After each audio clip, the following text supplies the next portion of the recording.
You ever walk into a room and just feel the judgment hit you like a punch to the gut? That was me the first time I stepped foot in Stonebridge Combat Academy. I wasn't even through the door yet, and I could already hear the unspoken question. What's she doing here? With my worn hoodie, hospital badge still clipped to my gym bag, and a ponytail that had seen better shifts. I knew I didn't fit in.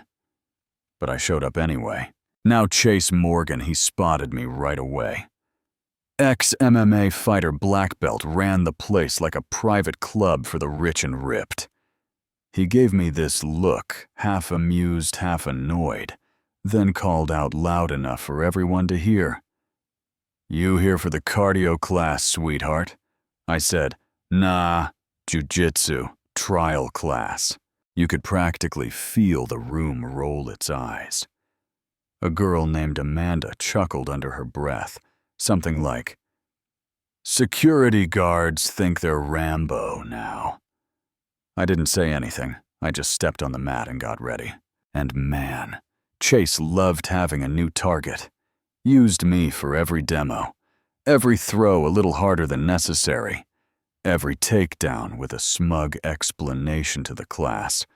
This is what happens when you forget to protect your base. I kept quiet, rolled back up and let him do it again.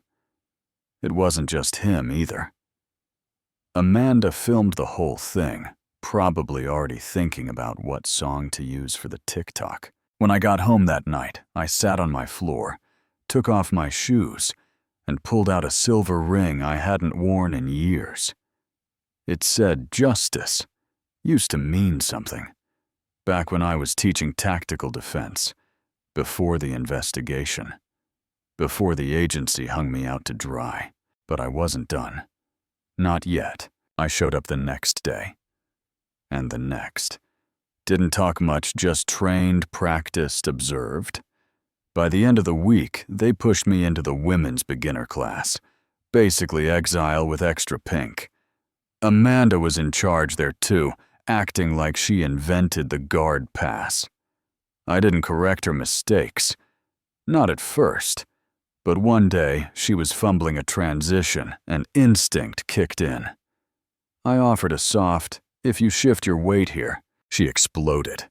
"You work security. I teach jiu-jitsu. Know your place." Next class, Chase showed up again. Said he wanted to supervise. Ended up slamming me to the mat in front of everyone, just to prove a point.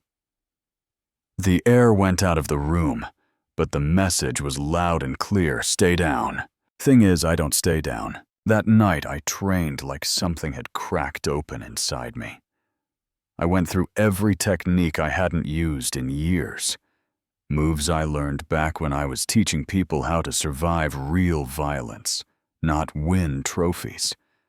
I registered for the Boston Open through a different gym. Didn't tell anyone. Tournament day came fast. The Stonebridge crew showed up in matching tracksuits, chest-out cameras ready. Me plain black G. Alone. Checking in like it was just another Tuesday. They saw me. Amanda whispered, "This is gonna be good."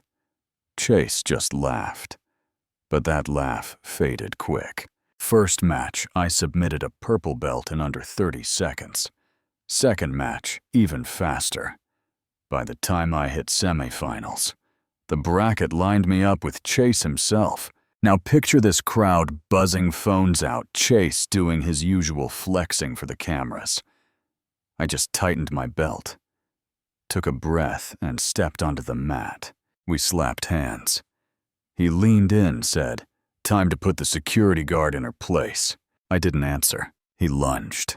Predictable. I sidestepped, took his back in one smooth motion, and sunk the choke before he even processed what happened. 14 seconds. That's all it took. He tapped. I let go. Crowd went silent, then erupted. That clip viral within hours. They called it the 14-second justice. People started digging. Turns out the woman Chase mocked used to train federal agents. Taught domestic violence survivors how to defend themselves when 911 wasn't fast enough. Suddenly, the narrative flipped. Stonebridge lost members. Amanda vanished from social.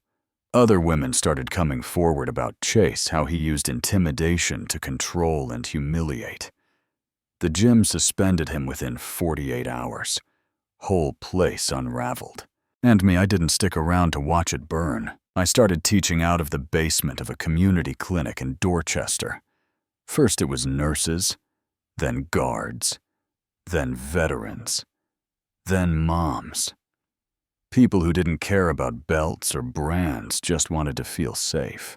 One night after class, a little boy who'd been waiting for his mom came up to me. Said, "Can you teach me that P-second move?" I smiled. "Let's start with how to breathe." Now Chase tried to make a comeback YouTube channel live stream. Apology, the whole deal. But people saw through it. Every attempt made him look more desperate. Meanwhile, our little program grew 12 hospitals now, with funding real reach. We're training the people who actually face danger every day. And Amanda. She showed up one day. No cameras, no makeup. Just sat in the back, took notes. After class, she walked up and said, "I was wrong." I didn't say much, just nodded.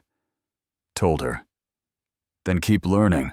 So yeah, they thought I was a nobody, that I didn't belong. But justice doesn't need to be loud. Sometimes it shows up calm, quiet, and wraps around your neck before you even realize what hit you. Now let me ask you something. What do you think real strength looks like? Drop your thoughts in the comments.